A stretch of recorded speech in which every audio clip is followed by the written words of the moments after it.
Halo teman-teman, di sini saya akan menjelaskan langkah-langkah dari sentral dogma. Sebelumnya, kalian tahu nggak sih apa itu sentral dogma?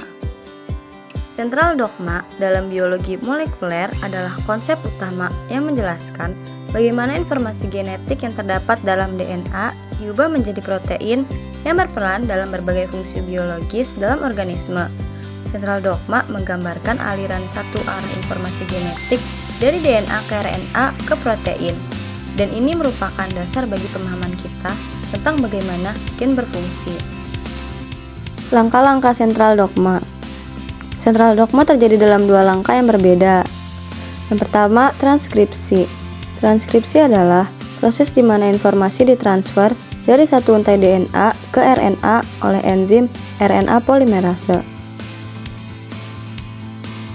Untai DNA yang mengalami proses ini terdiri dari 3 bagian, yaitu promotor, gen struktural, dan terminator. Untai DNA yang mensintesis RNA disebut untai cetakan dan untai lainnya disebut untai pengkode.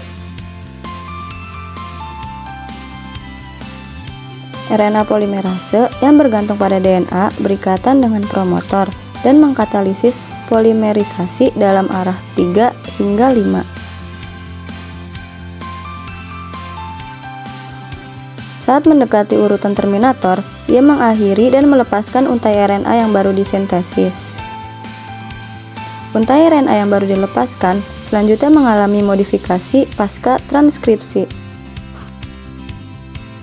Kedua, translasi.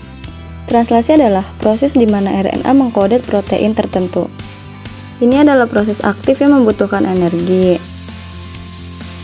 Energi ini disediakan oleh molekul tRNA yang bermuatan. Ribosom memulai proses penerjemahan. Ribosom terdiri dari subunit yang lebih besar dan subunit yang lebih kecil. Subunit yang lebih besar pada gilirannya terdiri dari 2 molekul tRNA yang ditempatkan cukup dekat sehingga ikatan peptida dapat terbentuk dengan mengorbankan energi yang cukup.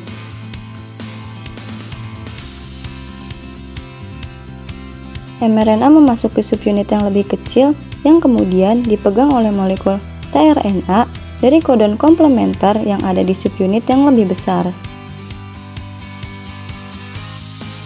Dengan demikian, 2 kodon dipegang oleh 2 molekul tRNA yang ditempatkan berdekatan satu sama lain dan ikatan peptida terbentuk di antara keduanya. Saat proses ini berulang, rantai polipeptida panjang asam amino disintesis. Yang ketiga, kode genetik. Kode genetik berisi informasi protein yang diproduksi dari RNA. Pada dasarnya, ada 3 nukleotida dan 4 basa nitrogen yang secara kolektif membentuk kodon triplet yang mengkode satu asam amino.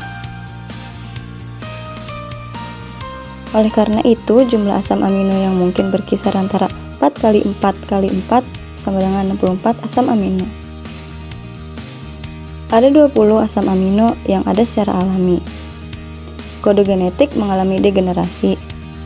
Hal ini dijelaskan oleh fitur kode genetik yang menyatakan bahwa beberapa asam amino dikodekan oleh lebih dari satu kodon, sehingga menyebabkannya mengalami degenerasi.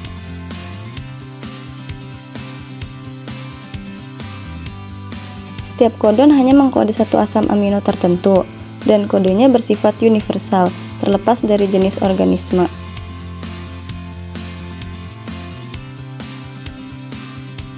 Dari 64 kodon, 3 kodon adalah kodon penghenti yang menghentikan proses transkripsi, dan salah satu kodon adalah kodon inisiator, yaitu AUG yang mengkode metionin. Sekian video dari saya. Terima kasih.